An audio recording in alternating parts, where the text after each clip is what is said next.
காலை நேரத்திற்கான ஐரோப்பிய செய்திகளின் சுருக்கம். காசாவில் பொதுமக்களுக்கு எதிரான தாக்குதல்களை நியாயப்படுத்த முடியாது என இத்தாலி தெரிவிப்பு. காசாவில் பாலஸ்தீனிய குடிமக்கள் மீது இஸ்ரேலிய தாக்குதல்கள் இனி நியாயப்படுத்த முடியாது என்று இத்தாலி தெரிவித்துள்ளது. ஹமாஸுடன் எந்த தொடர்பும் இல்லாத அப்பாவி ஆண்கள், பெண்கள் மற்றும் குழந்தைகளின் உரிமைகள் நசுக்கப்படுகின்றன. இதனை நியாயப்படுத்த முடியாது என இத்தாலிய பாதுகாப்பு அமைச்சர் கைடோ தெரிவித்துள்ளார்.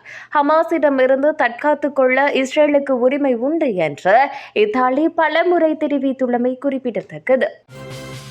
அப்பாவி மக்கள் மீதான இஸ்ரேல் கொடூர தாக்குதலுக்கு பிரான்ஸ் கண்டனம். ரஃபாவில் இடம்பெயர்ந்த பாலஸ்தீனியர்களுக்கான முகாம் மீது இஸ்ரேல் நடத்திய வான்வழி தாக்குதல்களால் தான் கோபமடைந்துள்ளதாக பிரான்ஸ் ஜனாதிபதி இமானுவேல் மக்ரோன் தெரிவித்துள்ளார்.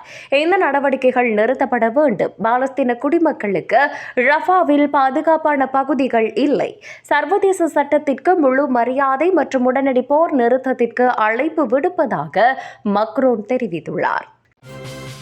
ஐரோப்பிய ஒன்றியத்துக்கு எதிரான கலப்பின போரில் மாஸ்கோ ஈடுபட்டுள்ளதால் போலந்து தனது எல்லைக்குள் ரஷ்ய ராஜதந்திரிகளின் நடமாட்டத்திற்கு கட்டுப்பாடுகளை அறிமுகப்படுத்தும் என்று வெளியுறவு அமைச்சர் ரடோஸ்லாவ் கிஹோர்ஸ்கி தெரிவித்துள்ளார். இவை தேசிய முடிவுகள், ஆனால் ரஷ்ய அரசு நம் நாட்டிலும் நாச வேலைகளை அங்கீகரிப்பதில் ஈடுபட்டுள்ளது என்பதற்கான சான்றுகள் எங்களிடம் உள்ளன. ரஷ்ய கூட்டமைப்பு இதை மிகவும் தீவிரமான எச்சரிக்கையாக கருதும் என்று நாங்கள் நம்புகிறோம் என அவர் மேலும் தெரிவித்துள்ளார்.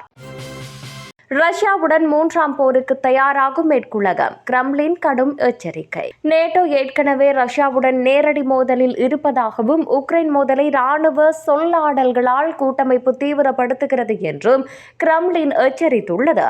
உக்ரைனுக்கு ஆயுதங்களை வழங்கும் நேட்டோ உறுப்பினர்கள் ரஷ்யாவில் உள்ள ராணுவ இலக்குகளை தாக்க அவற்றை பயன்படுத்துவதற்கான தடையை முடிவுக்கு கொண்டு வர வேண்டும் என ஸ்டோல்டன்பர்க் வலியுறுத்தியுள்ளார்.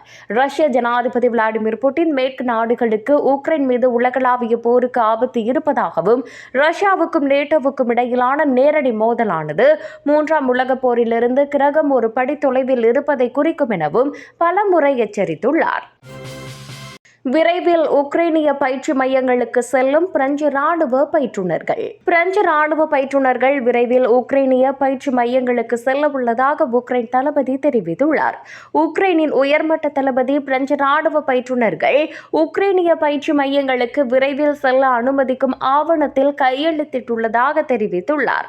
உக்ரைனிய சேவையாளர்களுக்கு பயிற்சி அளிக்க உக்ரைனுக்கு பயிற்றுவிப்பாளர்களை அனுப்பும் பிரான்சின் முன் முயற்சியை வரவேற்பதில் நான் மகிழ்ச்சி அடைகிறேன் என்று அலெக்சாண்டர் சிர்ஸ்கி தெரிவித்துள்ளார்.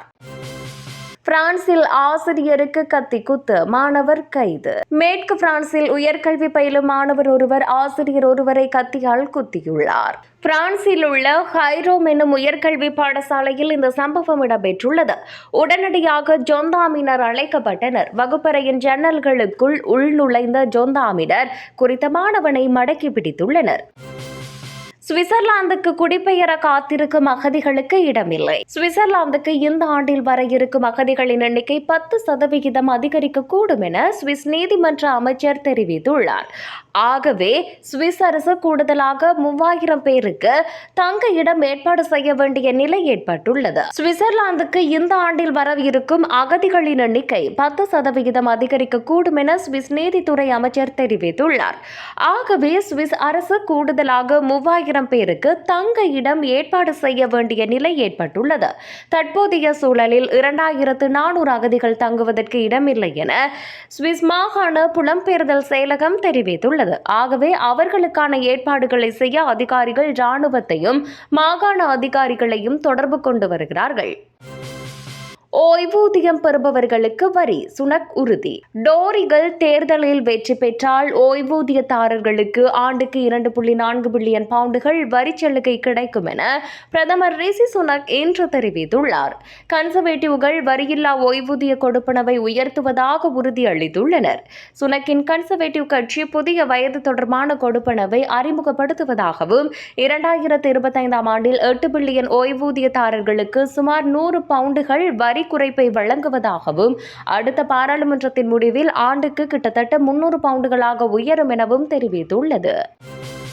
ஐரோப்பா ஆசியாவில் பயணிப்பவர்களால் உச்சம் தொட்ட விமான கட்டணம். ஐரோப்பா மற்றும் ஆசியாவில் பயணிப்பவர்களால் விமானம் கட்டணங்கள் உச்சத்தில் உள்ளன.